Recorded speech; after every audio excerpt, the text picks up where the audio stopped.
하나님은 우리에게 좋은 것으로 또 복을 주시기를 원하시는 하나님이십니다.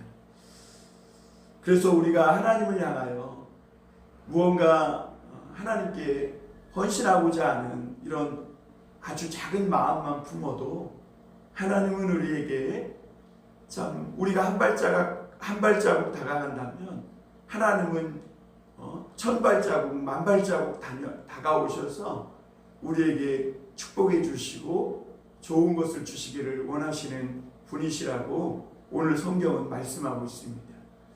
여러분, 중요한 것은 우리가 하나님이 주시는 그 은혜와 복을 누리는 것이겠죠. 오늘도 여러분이 이 새벽을 깨워 하나님을 향하여 나아가는 그 작은 그 마음을 하나님은 너무나 크게 보시고 기뻐하시고 또 여러분에게 복 주시고 좋은 것으로 주시기를 원하시는 분이신 줄 믿습니다. 하나님 안에서 오늘도 그 복을 누리며 사실 수 있기를 주님의 이름으로 축원합니다. 여러분, 이스라엘 백성들이 바벨론에서 70년의 포로에서 돌아온 후에 가장 먼저 세우기를 원했던 것은 하나님의 성전이었습니다. 왜냐하면 그들이 바벨론의 침공을 받아 포로가 되면서 성전이 다 무너졌고 회파되었거든요. 그러니까 그들은 성전을 다시 세우고 그곳에서 하나님께 다시 올바른 제사와 또 예배를 드리면서 이 하나님의 임재, 하나님의 영광을 하나님이 주시는 이 축복과 은혜를 회복하기를 원했던 것이죠. 그런데 여러분, 희한하게 오늘 역대기 17장은 옛날에 다윗이 하나님을 위해 성전을 지으려고 했던 그 이야기를 소개하면서 하나님이 다윗은 하나님을 위하여 성전을 짓고자 했지만 하나님이 성전을 짓지 말라고 하는 이야기를 소개하고 있어요. 우리 같으면 맞아 성전을 지어야 돼, 헌신해라, 헌금해라, 건축 헌금해라 이러면서 막 성전을 짓자고 그렇게 할 법한데 다윗이 하나님을 위하여 성전을 건축하려고 했을 때 하나님은 도리어 성전을 건축하지 말라 이렇게 말해요.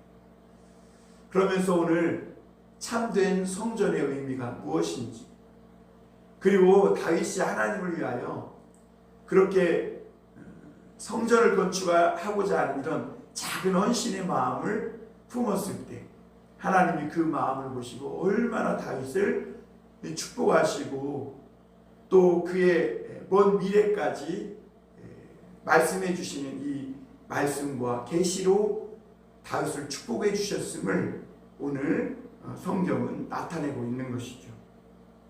우리 먼저 1절 말씀 한번 보겠습니다. 다윗이 그의 궁전에 거주할 때 다윗이 선지자 나단에게 이르되 나는 백향목 궁에 거주하거늘 여호와의 언약궤는 휘장 아래 있도다 이렇게 말씀합니다.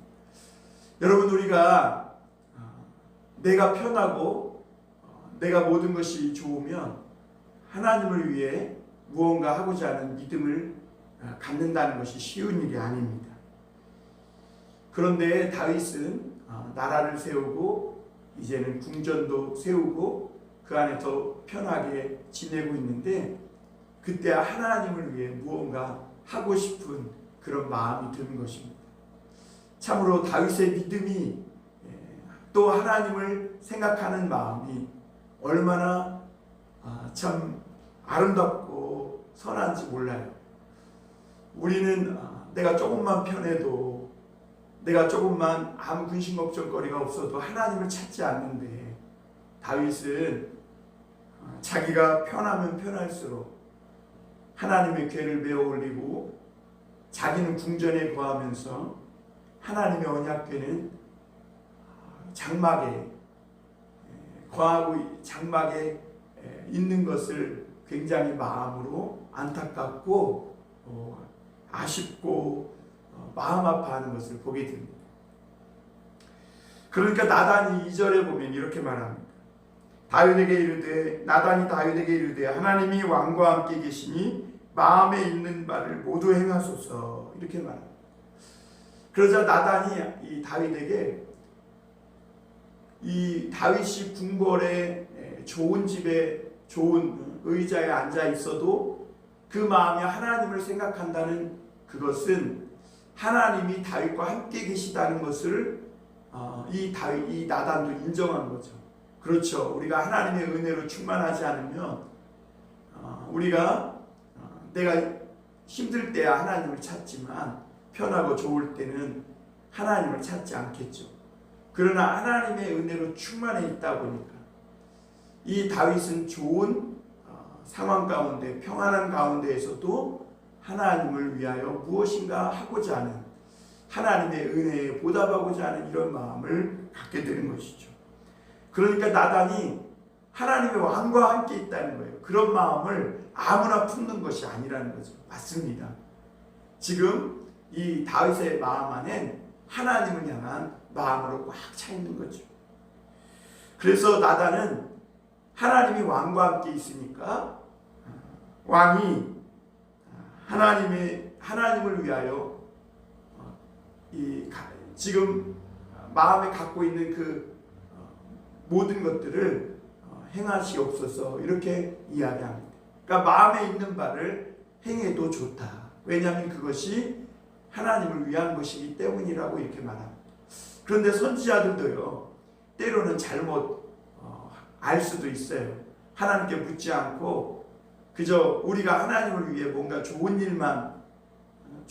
일을 하고 싶어 하기만 한다면, 그리고 하나님을 위해 열정만 있다면 무엇이든지 해도 된다고 이 나단 선지자가 잘못 이야기하고 있는 것이죠. 근데 여러분 3절에 보면 하나님이 이렇게 말합니다. 그 밤에 하나님의 말씀이 나단에게 임하여 이르시되 4절입니다. 가서 내 종 다윗에게 말하기를 여호와의 말씀이 너는 내가 거할 집을 건축하지 말라. 여러분 하나님은 다윗을 내 종 다윗이라고 말해요. 그것은 하나님이 다윗이 내 종이라는 것을 인정해 준 것입니다. 하나님은 이렇게 다윗은 이렇게 하나님께 인정받는 하나님의 종임에 틀림없습니다. 하나님이 사랑하시고 기뻐하는 종입니다. 그런데도 하나님은 이 다윗에게 성전을 건축하지 말라고 합니다. 하나님의 종으로 생각한 이 다윗은 하나님을 너무 사랑해서 성전을 건축하고자 하지만, 그래서 나단도 하나님 왕의 마음에 있는 대로 행하라고 했지만 하나님은 건축하지 말라고 합니다. 이때 우리는 서운할 수가 있겠죠. 내가 하나님을 위하여 뭔가 하고 싶은데, 내가 지금 마음이 무언가 하나님께 드리고 싶은데 하나님이 하지 말라는 거예요. 여러분 우리가 하나님을 위해서 무언가 하고자 하는 마음이 있고 열정만 있다고 무엇이든지 다 해도 됩니까? 그리고 또 하나님이 하지 말라고 했을 때 다윗은 서운할 수 있겠지만, 그러나 여러분 그럴 때마다 우리가 깨달아야 될 것은 우리는 하나님의 종이라는 겁니다. 내가 하나님을 위해 막 뭔가 하고 싶지만 하나님이 하지 말라고 했을 때는 안 하는 것도 그것을 종으로서 옳게 행동하는 겁니다. 우리는 그저 하나님을 사랑하고 살면 됩니다. 그리고 하나님의 말씀에 순종하면 되는 거예요.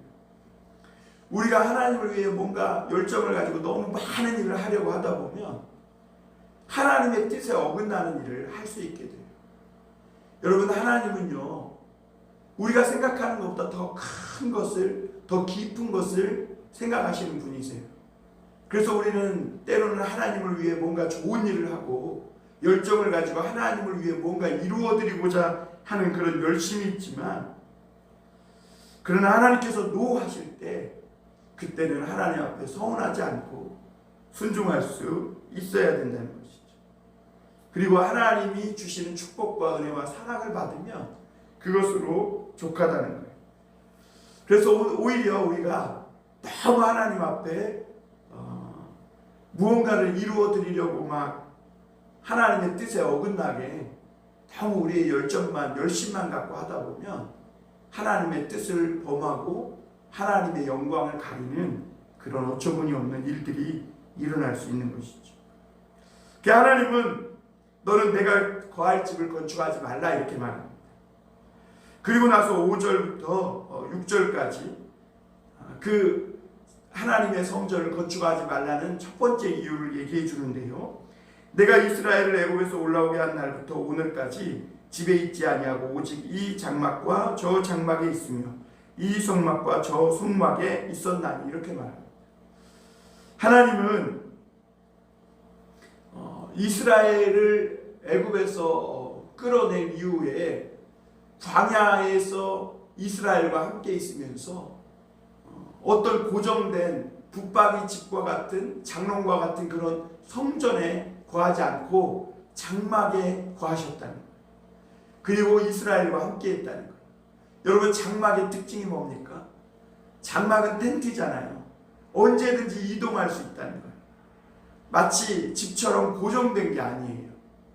그래서 이스라엘 백성들은 하나님이 말씀하시면 장막을 쳤다가 또 하나님이 말씀하시면 장막을 걷어서 하나님은 그 이스라엘과 함께 광야에서 이리저리로 옮겨 다니며 이스라엘 백성과 함께 했다는 것이죠.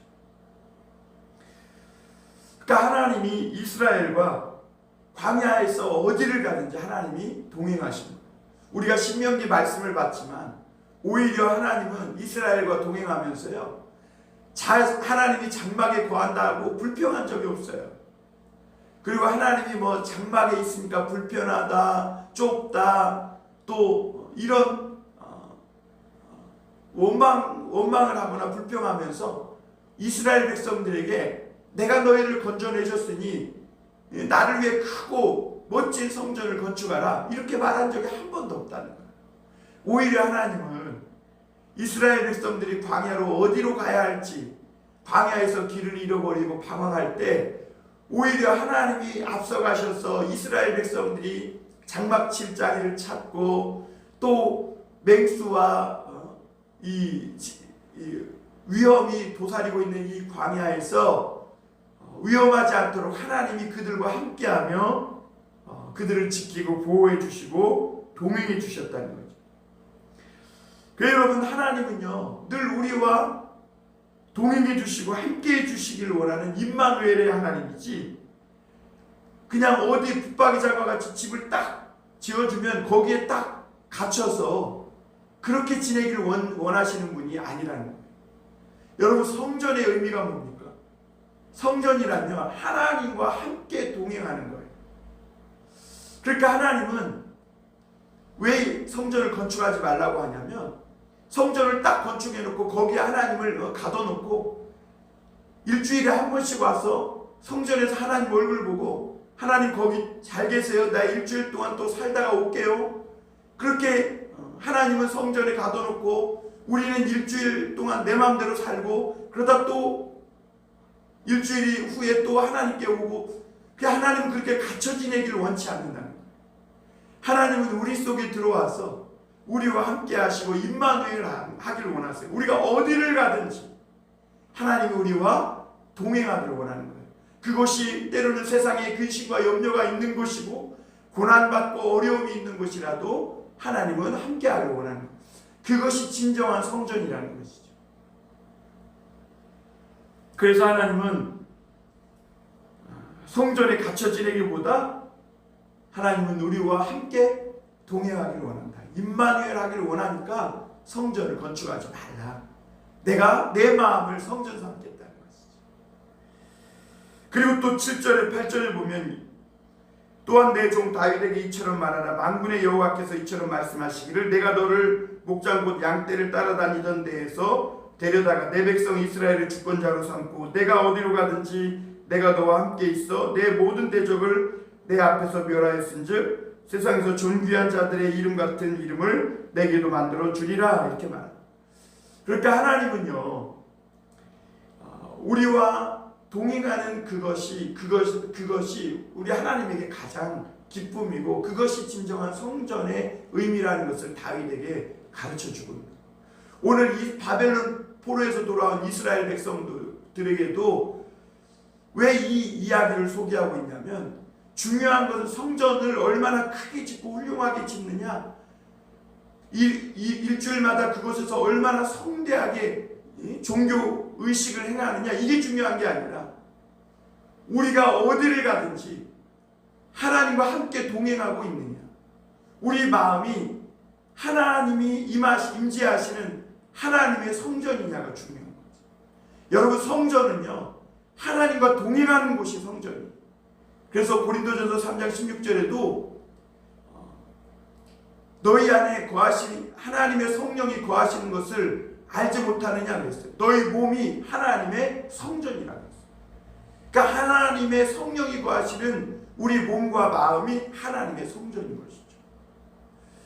그래서 여러분, 야곱이 하나님을 만난 그 베델이 성전인 것입니다.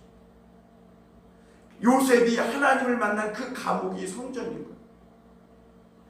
그래서 오늘 하나님은 내가 어디로 가든지 너와 함께 있어서 대적이 쳐들어와도 내가 다 멸하였다. 여러분, 하나님과 동행하면요, 죄에게 지지 않아요.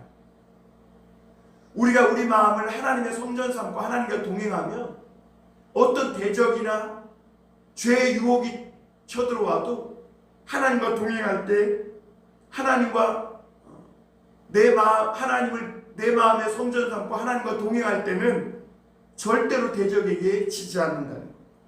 그래서 하나님은 그러듯이 내 이름을 세상에 존귀한 이름처럼 높여주시겠다, 이렇게 말씀합니다. 그리고 또 9절에 보면 오히려 다윗은 하나님을 위하여서 하나님의 성전을 짓고 그곳을 하나님의 집을, 하나님의 거하실 곳을 마련해 드리고자 했지만, 오히려 하나님은 반대로 그런 마음을 품은 다윗에게 놀라운 축복의 말씀을 해주시는데요. 9절에 보면 내가 또 내 백성 이스라엘을 위하여 한 곳을 정하여 그들을 삼고 그들이 그곳에 거주하면서 다시는 옮겨가지 아니하게 하며 악한 사람들에게 전과 같이 그들을 해치지 못하게 하여, 이렇게 말하면서 그 말씀이 15절까지 이어져요. 그러면서 15절에 나단이 이 모든 말씀과 이 모든 계시대로 다윗에게 전합니다. 그러니까 하나님은 이 다윗이 하나님을 위하여 무언가 거할 처소를 마련해 드리고 싶은 이런 참 마음을, 선하고 아름다운 마음을 품었을 때 하나님은 놀라운 말씀과 계시로 나단을 통해 이 다윗을 축복해 주시는데요. 오히려 하나님이 너의 거할 집을 마련해 주겠다는 거예요. 내 백성 이스라엘이 거할 곳, 그리고 영원히 그곳에서 심기어지고 뽑히지 않을 그런 장소를 하나님께서 마련해 주겠다. 그리고 어떤 대적이 와도 너희를 해하지 못할 것이다. 너희들이 지금까지는 이리저리 방황하며 거할 곳도 찾지 못하고 늘 불안정 속에서 살았지만, 다윗 내가 그런 마음을 품었으니까 이제는 내가 너희를 위해서 영원한 한 곳을 정하고 그곳에 너희를 심고 거주하게 해서 다시는 악한 것들이 전과 같이 너희를 와서 해하지 못하도록, 미디안이나 블레셋이 와서 너희를 노략질하고 위협하고 두렵게 하지 못하도록 하나님이 만들어주겠다는 거예요. 그리고 이 11절에 보면 하나님은 그리고 또 한 가지 약속해 주시는데요. 너는 내 생명이 차고 연한이 되었어. 이제는 너는 내 있던 곳으로 돌아가겠지만 하나님은 내 씨로부터 나오는 그 사람을 통해서 영원한 왕조를 세워주겠다. 그러니까 다윗은 하나님을 위해 이 거하실 집을 건축해 드리고자 했지만 오히려 하나님은 그거 건축하지 말라. 하나님이 그 마음을 받으신 거예요. 물론 이 집을 건축하지 말라고는 했지만 하나님은 그 다윗의 마음을 받으셔서 너가 나를 위해 집을 건축하겠느냐?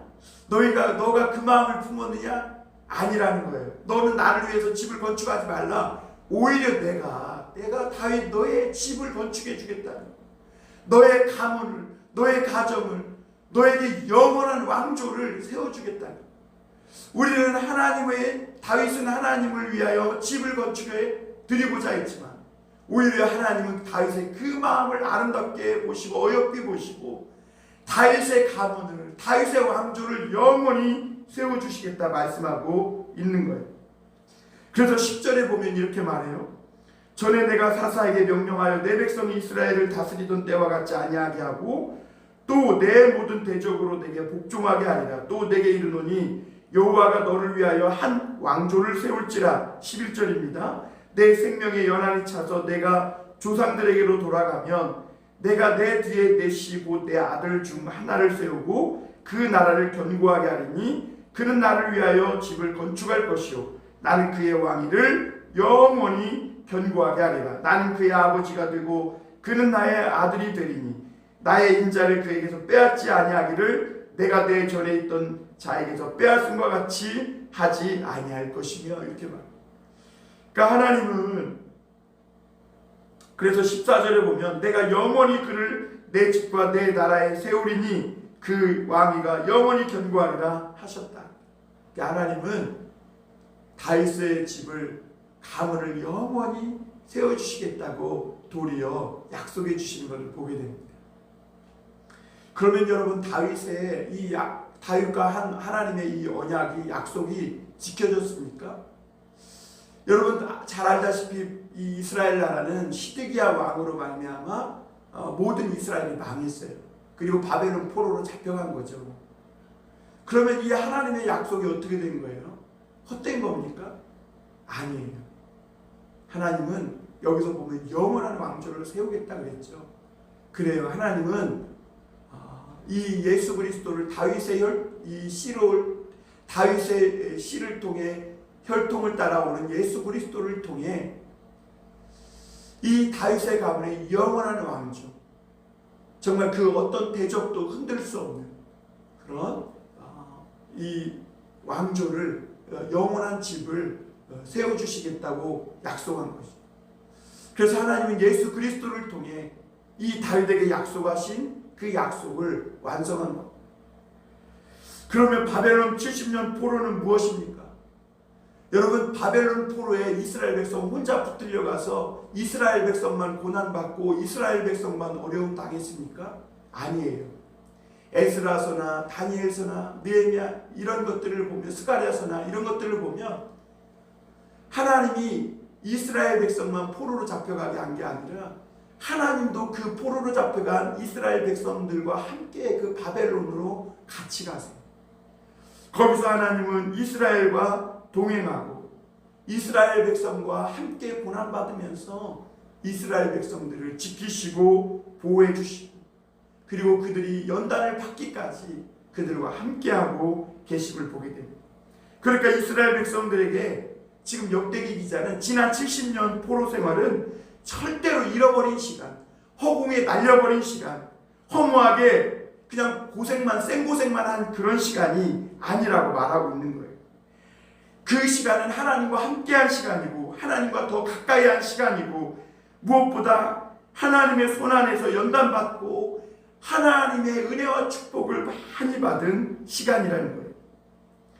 그 시간은 잠깐 동안 하나님의 품 안에 안겨서 이런저런 세상 걱정 근심 염려 다 내려놓고 그냥 하나님의 보호 속에서 거한 시간이 바벨론 포로의 70년의 시간이었다는 거예요. 그래서 역대기 기자는 지난 70년의 이 포로 생활을 바로 그런 시간이라고 하나님이 함께 해주시고 지켜준 시간이었다고 그 의미를 밝혀주면서 하나님과 동행하면 이제는 이 모든 연단과 훈련을 너희가 받았으니까 이제는 앞으로 하나님과 동행하는 것이 참된 성전을 짓는 것이고 그리고 하나님이 그렇게만 하면 너희에게 모든 좋은 것과 복을 내려서 너희에게 축복을 주시고 다시는 빼앗기지 않는 원수에게 잃어버리지 않는 영원한 집을 영원한 왕조를 너희에게 세워주실 것이다 이렇게 말씀하고 있는 것이죠. 사랑하는 성도 여러분, 그리고 그 이후에는 다윗이 하나님 앞에 감사의 기도를 드리는 것이죠. 내가 어떤 사람인데 하나님이 이렇게 저를 높여주셨냐고. 그러면서 마지막 우리 한 절만 읽고 마무리하겠습니다. 26절 27절입니다. 다윗이 하나님께 너무 감사해서 이런 기도를 드립니다. 여호와여 오직 주는 하나님이시라. 주께서 이 좋은 것으로 주의 종에게 허락하시고 이제 주께서 종의 왕조에게 복을 주사 주 앞에 영원히 두시기를 기뻐하시나이다. 여호와여 주께서 복을 주셨사오니 이 복을 영원히 누리리이다. 여러분이 지금까지 고생하고 힘든 거 절대로 헛된 시간이 아닙니다. 하나님이 여러분과 함께했고 동행한 시간이었고 하나님의 품에 안겨서 훈련과 연단받는 시간이었습니다. 이제 우리가 하나님을 위해서 무언가 좋은 일을 하고자 하는 그 마음만 품어도 하나님은 우리에게 더 큰 말씀과 계시로 축복해 주시는 하나님입니다. 우리가 하나님의 집을 세우고자 하면 하나님은 우리의 가문과 우리의 집안을 영원토록 흔들리지 않도록 세워주시는 하나님이시라고 말씀하고 있는 것이죠. 오늘도 우리에게 더 가까이 다가오시며 우리가 하나님을 위해 무언가 헌신하고자 하는 마음을 다하시고 우리에게 더 가까이 다가오시고 좋은 것으로 또 하나님의 축복으로 복을 주시는 그 하나님의 모든 은혜와 축복을 받으시고 그 복을 누리시며 하나님과 동행하며 살아가는 우리 모든 성도들이 되시기를 주님의 이름으로 축원합니다.